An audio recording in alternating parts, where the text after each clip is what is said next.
Assalamualaikum warahmatullahi wabarakatuh. Anak-anak, bagaimana kabarnya hari ini? Semoga kita semua selalu dalam lindungan Allah Subhanahu wa Ta'ala. Amin. Pada kesempatan kali ini, kita akan mempelajari pembelajaran IPA tema 1 subtema 3 dengan materi yang pertama, jenis-jenis bunyi berdasarkan frekuensinya, dan yang kedua adalah pemantulan dan penyerapan bunyi. Disimak baik-baik ya.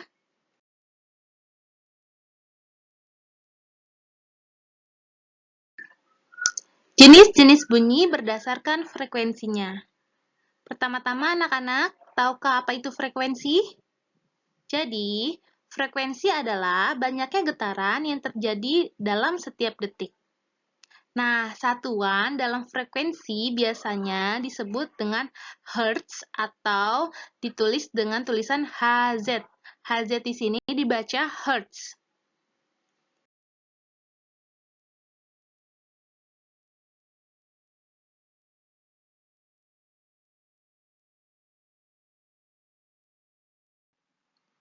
Jenis-jenis bunyi berdasarkan frekuensinya terbagi menjadi 3. Yang pertama adalah frekuensi infrasonik, yang kedua frekuensi audiosonik, dan yang ketiga adalah frekuensi ultrasonik.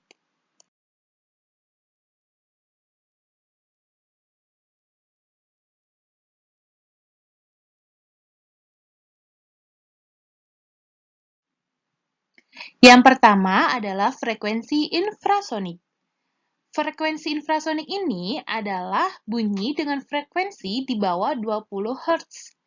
Bunyi ini tidak bisa didengar oleh manusia, dan hanya ada beberapa hewan yang dapat mendengar bunyi ini.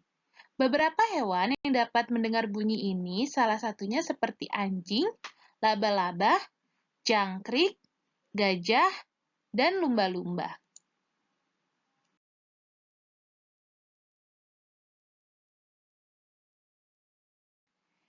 Jenis bunyi berdasarkan frekuensinya yang kedua adalah audiosonik.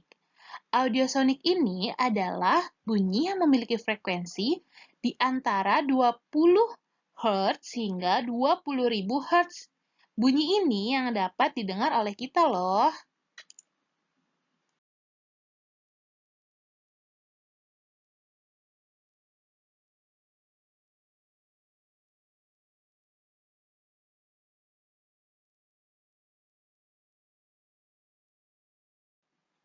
Jenis bunyi yang terakhir adalah bunyi ultrasonik. Bunyi ultrasonik ini di atas bunyi audiosonik.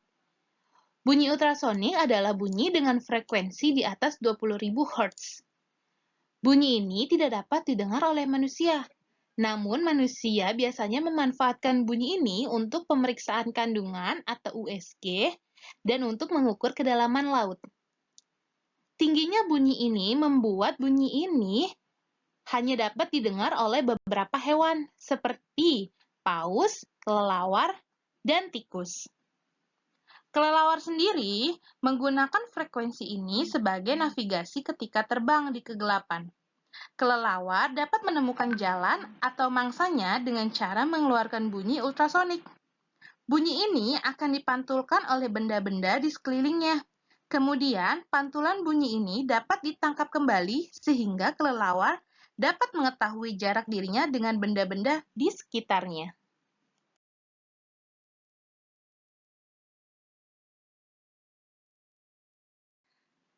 Lalu, kenapa manusia tidak dapat mendengar bunyi infrasonik dan ultrasonik? Hanya dapat mendengar bunyi audiosonik saja. Jadi, manusia memiliki indera pendengaran. Indera pendengaran manusia memiliki batas pendengaran. Jika kita bisa mendengar semua bunyi dan getaran, karena getaran frekuensi rendah atau tinggi dari suara binatang-binatang yang dapat kita dengar, maka hidup kita akan terganggu dan tidak nyaman. Maka dari itu, kita hanya dapat mendengar bunyi audiosonik saja.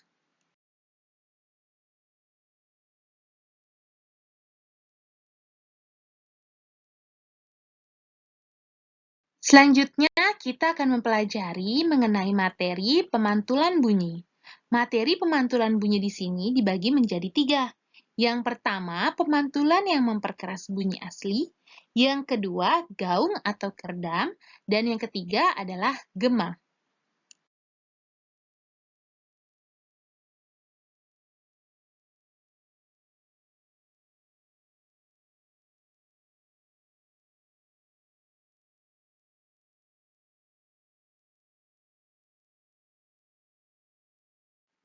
Yang pertama adalah pemantulan yang memperkeras bunyi asli. Misalnya, kita ingin meminta tolong saat kita berada di kamar mandi kepada orang yang di luar kamar mandi. Pada ruangan yang kecil, bunyi asli dan bunyi pantul sampai di telinga hampir bersamaan. Sehingga bunyi pantul akan memperkuat bunyi asli. Itu sebabnya bunyi akan terdengar lebih keras. Yang kedua adalah gaung atau kerdam. Bunyi pantulan ini bersifat merugikan karena dapat mengganggu kejelasan bunyi asli. Biasanya, gaung itu dapat kita dengarkan apabila kita berada di ruangan yang besar. Yang ketiga adalah gema. Gema terjadi jika sumber bunyi atau suara dan dinding pemantul memiliki jarak yang jauh. Contohnya seperti kita berteriak di atas tebing. Saat kita berteriak di depan dinding tebing yang tinggi, suara kita seolah-olah ada yang mengikuti setelah selesai diucapkan.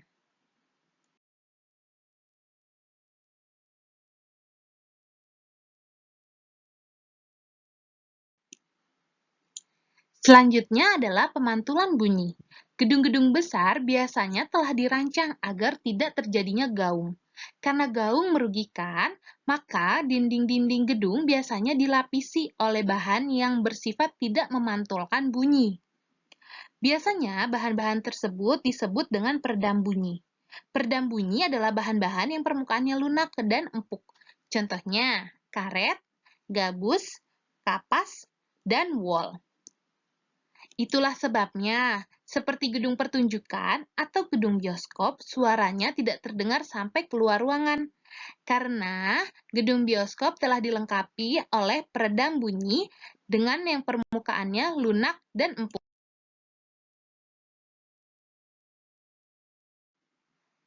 Baiklah, alhamdulillahirabbil alamin, materi kita pada tema 1 subtema 3 telah selesai.